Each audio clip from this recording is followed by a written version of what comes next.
Praise the lord. హల్లెలూయా. దేవుని నామానికి మహిమ కలుగును గాక. ప్రియ దేవుని బిడ్డలారా, మీరందరూ బాగున్నారా? ఉదయకాల సమయంలో మరి ఒక దినం మిమ్మల్ని కలుసుకోవడానికి దేవుడు నాకు ఇచ్చిన ఈ గొప్ప భాగ్యాన్ని బట్టి ఆయన నామానికి మహిమ కలుగును గాక. ఆమేన్. మంచిదండి. మరి ఉదయకాల సమయంలో కూడా దేవుని వాగ్దానాన్ని చదువుకుందాం. మన పరిశుద్ధ గ్రంథమైన బైబిల్లో నుండి 77వ కీర్తన 14వ వచనాన్ని చదువుతాను, శ్రద్ధగా ఆలకించండి. ఆశ్చర్యక్రియలను జరిగించు దేవుడవు నీవే, జనములలో నీ శక్తిని నీవు ప్రత్యక్షపరుచుకొని ఉన్నావు. హల్లెలూయా. దేవుడి వాగ్దానము ద్వారా మనల్ని బలపరచునుగాక. ఆమేన్. మంచిదండి. ఉదయకాల సమయంలో చక్కటి వాగ్దానం ద్వారా దేవుడు మనతో మాట్లాడుతూ ఉన్నాడు. ఏమంటున్నాడంటే, ఆశ్చర్యకార్యములు జరిగించు దేవుడవు నీవే అని భక్తులు పలుకుతూ ఉన్నారు. ఏ విషయాల్లో దేవుడు ఆశ్చర్యకార్యాలు చేస్తాడు, ఎవరి జీవితాల్లో చేశాడు మరి అని మనం ఆలోచన చేస్తే, దేవుడు ఏర్పరచుకున్న వారి విషయంలో, దేవుడు కోరుకున్న వారి విషయంలో, దేవుణ్ణి ఆశ్రయించిన వారి విషయంలో దేవుడు ఎన్నో గొప్ప కార్యాలు చేస్తూ ఉన్నాడండి. అయితే ఒకానొక రోజు ఇశ్రాయేలు ప్రజల విషయంలో కూడా అసలు ఎవ్వరు వినని కనని గొప్ప విషయాలు, గొప్ప కార్యాలు వారి జీవితంలో చేశాడు కదండి. ఎర్ర సముద్రం, వారు ఆ బానిసత్వం నుండి విడిపించబడి మరి ప్రయాణమైపోతూ ఉండగా ఎర్ర సముద్రం ఎదురొచ్చినప్పుడు దేవుడు ఎంత గొప్ప ఆశ్చర్యకార్యాన్ని చేశాడు. ఈ భూలోకంలో ఎవ్వరు చేయని, ఎవ్వరు వినని, అసలు చెప్పినా నమ్మని కార్యం ఏదైనా ఉంది అంటే ఎర్ర సముద్రము 2 పాయలుగా చేయబడి ఆరిన నేలలో తన ప్రజలను నడిపించిన గొప్ప ఆశ్చర్యకరుడు దేవుడు. హల్లెలూయా. నిజమేనండి. అందుకే ఇక్కడ భక్తుడు ఏమంటూ ఉన్నారంటే,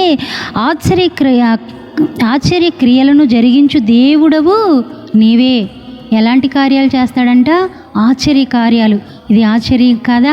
అయితే ఈ ఆశ్చర్యకార్యాలు విన్న ఒక స్త్రీ ఏమంటుందంటే, మీ దేవుడు మీ పట్ల చేసిన ఆశ్చర్యకార్యాలు వినినప్పుడు మా గుండెలు కరిగిపోతున్నాయి అని ఒక స్త్రీ మాట్లాడుతూ ఉంది. ఎవరు ఆ స్త్రీ? రాహాబు అనే వేశ్య. నిజమండి. ఎంత గొప్ప కార్యాలు దేవుడు చేశారు. ఒకానొక రోజు వారు ఎర్ర సముద్రాన్ని దాటి ప్రయాణమైపోతూ ఉండగా మరలా వారికి దాహం అయ్యిందంట. హల్లెలూయా. దాహం ఎక్కడ సమృద్ధిగా వాటర్ ఉన్న దగ్గర, నీళ్ళున్న దగ్గర వారికి దాహం అవ్వలేదండి. ఎడారిలో, కొండల్లో, రాళ్ళల్లో, గుట్టల్లో వారు ప్రయాణం చేసి అలసిన వారే దాహముతో ఎంతగానో మరిది అక్కడున్న మోషేకు మొరపెట్టుకుంటా ఉన్నారంట. మోషేను అడుగుతూ ఉన్నారంట. అయితే అక్కడ కూడా దేవుడు గొప్ప అద్భుతాన్ని చేస్తాడు. ఏం చేస్తాడంటే, బండను చీల్చి ఇశ్రాయేలు ప్రజల దాహాన్ని తీర్చి వారికి ఎంతో గొప్ప కార్యాన్ని చేశాడు. హల్లెలూయా. ఎంత గొప్ప దేవుడండి. ఇలాంటి కార్యాలు ఎవరికైనా సాధ్యమా? అందుకే వారు అంటా ఉన్నారు, ఆశ్చర్యక్రియలు జరిగించు దేవుడవు నీవే, ఇంకెవ్వరు చేయలేరు, నీవు మాత్రమే ఇలాంటి కార్యాలు చేయగలిగిన వాడవయ్యా. అందుకే జనములలో నీ శక్తిని నీవు ప్రత్యక్షపరుచుకున్నావు. హల్లెలూయా. ఎంత గొప్ప దేవుడండి మన దేవుడు. అయితే ఎడారిలో నీటిని ఒబక చేసి వాళ్ళని తృప్తిపరిచాడు. అంతేకాకుండా మన జీవితాల్లో కూడా ఎర్ర సముద్రం లాంటి శ్రమలు ఎన్నిసార్లు రాలేదండి? ఎర్ర సముద్రం లాంటి కష్టాలు ఎన్నిసార్లు రాలేదండి? ఎర్ర సముద్రం లాంటి మరి సమస్యలు ఎన్నిసార్లు రాలేదండి? అవన్నీ వచ్చినప్పుడు మనమేమనుకుంటా ఉన్నాం?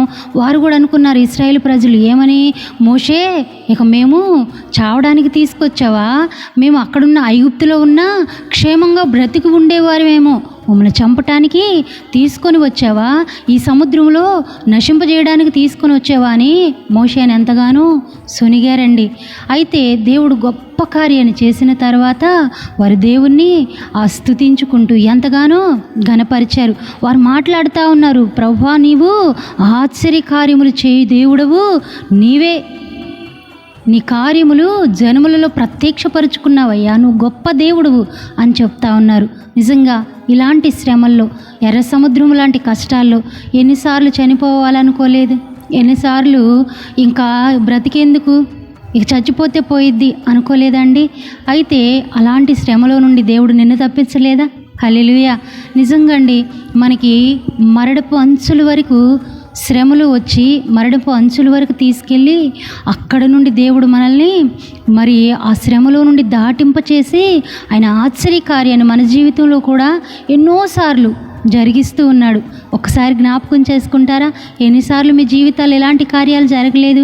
అందుకని దేవుడంట ఆశ్చర్య కార్యములు జరిగించు దేవుడవు నీవే. ఆయన గొప్ప కార్యాలు చేసే దేవుడు. జనములలోని శక్తిని, ఎవరి శక్తి? దేవుని శక్తి ఆయన ప్రత్యక్షపరుచుకున్నాడు. దేనిని బట్టి? అసలుకి ఎవ్వరు వినని కనని ఎవ్వరు జరిగించిన కార్యాలు చేసి ఆయన శక్తిని ప్రత్యక్షపరుచుకున్నాడు. ఇప్పుడు ప్రపంచవ్యాప్తంగా ఆయన కార్యాలు నిజంగా ఎంత కొనియాడదగినవి. ప్రతి ఒక్కరూ ఈ ఎర్ర సముద్రం గురించి మాట్లాడుకోవట్లేదా? మన దేవుడు గొప్ప దేవుడు, గొప్ప కార్యాలు చేసేవాడు. ఎర్ర సముద్రం లాంటి శ్రమలు నీకు వచ్చినా వాటి నుండి తప్పించగలిగిన వాడు. ఒకవేళ ఆర్థిక పరిస్థితుల వల్ల ఇక మా బ్రతుకులు లేవు, మేము ఇక బ్రతకలేము అనుకుంటున్న నీ జీవితంలో గొప్ప కార్యాలు చేయగలిగిన సమర్థుడు, శక్తి కలిగిన దేవుడు మన దేవుడు. అందుకని ఈ ఉదయకాల సమయంలో ఇలాంటి శ్రమలో నుండి వారిని విడిపించి దేవుడు తన శక్తిని ప్రత్యక్షపరుచుకుంటాడు. అన్ని జనుల్లో నువ్వు ఉన్నావా? మరి నిన్ను ఎగతాళి చేసేవారి మధ్యలో నువ్వు ఉన్నావా? నీ మీద అసూయపడే వారి మధ్యలో నువ్వు ఉన్నావా? నిన్ను ఛేదరించుకున్న వారి మధ్యలో నువ్వు ఉన్నావా? ఎవరి మధ్యలో నువ్వు ఉన్నా నీ దేవుని పట్ల నీకు విశ్వాసం కనుకుంటే, నువ్వు నమ్ముకున్న దేవుని పట్ల నీకు నమ్మకం గనక ఉంటే ఇలాంటి గొప్ప ఆశ్చర్య కార్యములు ఆయన చేయగలిగిన సమర్థుడు. హల్లెలూయా.